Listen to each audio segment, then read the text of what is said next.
Oh, no, it's exactly what you said.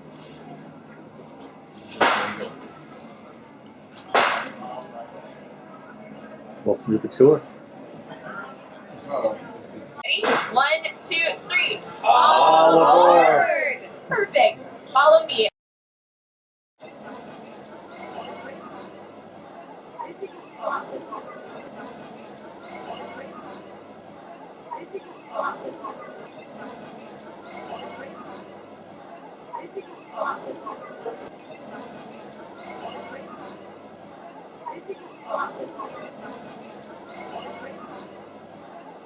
Engine and pull the whistle cord. Walt wrote that as soon as he pulled that whistle cord, I quickly climbed down and ran like the Dickens. Now, Walt also talked about how when he would look up at the engineers, conductors who were working on the trains, look at them as if they were heroes. And he would say that he would look up to them with so much excitement and awe. And thankfully, Walt was able to find himself on the opposite side of the tracks when in 1916 he worked as a newsbutch. Now, newsbutch is someone who essentially would sell cigarettes, pop, soda, as well as newspapers to guests as they're coming on and off of the trains. Car in the front, right? Auto.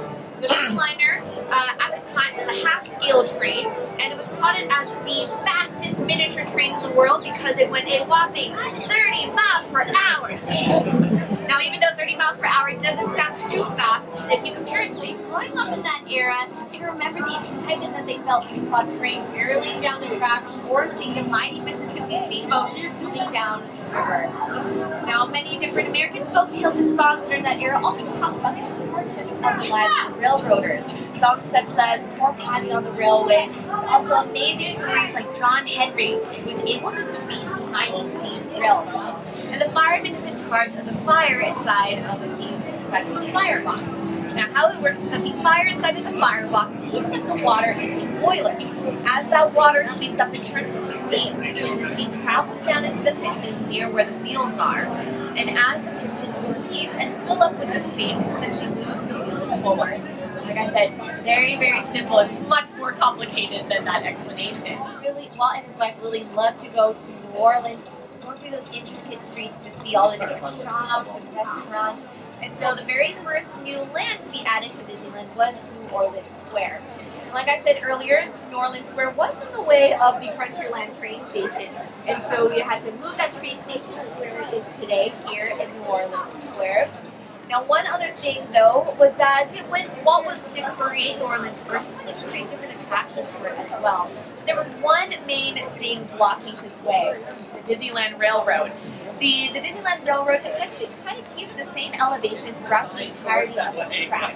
But of course, at Main Street train station, we went below the tracks, and right over here, kind of near where it is when it comes to the elevation. How we achieve that is what we call a berm. Essentially, the Disneyland Railroad is above basically a structure of a wall of dirt, essentially. A wall of dirt and shrubberies and trees. That's how we keep that same elevation throughout almost the entirety of this track. Now, when it came to our attractions, the Imagineers had to be a little creative. Now, Pirates of the Caribbean opened in 1967 and Haunted Mansion opened in 1969. If you've ever been on Pirates of the Caribbean and wondered why there are two random drops at the beginning of that attraction, that's because when you're going on that attraction, you're actually going underneath the Disneyland Railroad tracks and out into the show building where the rest of the attraction is located. And when you're going right back up that little pathway up where you see Jack Sparrow to the left, that's you going once again underneath the tracks of the Disneyland Railroad out to where the entrance is today.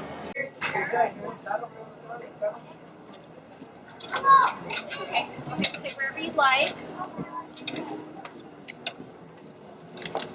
Welcome. Yeah, it's just yeah, no, just go one more. Yeah, go on. Sure. There are flowers everywhere, right? There's flowers in vases. This is that replica of the smoking jacket that I was talking about that used to belong to Lillian. And that photo is right there in the back left corner. Another very special photo is a photo right here in the middle to the left of that bouquet of flowers. believe it's there. Okay, there it is there.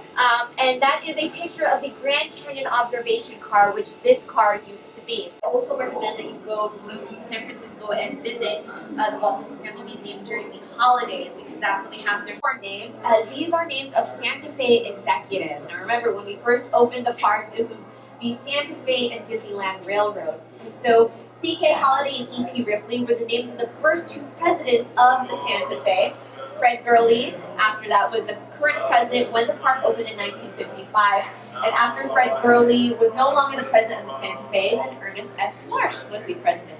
And that's how we have the names of our locomotives here at Disneyland. The guys that work on the trains for us. So when we break stuff, we call them and they fix it. You guys do a good job. Keep it running. Yes, they do. I know a lot about the history. I know a decent about how it works, but these guys know a little bit better. So if you have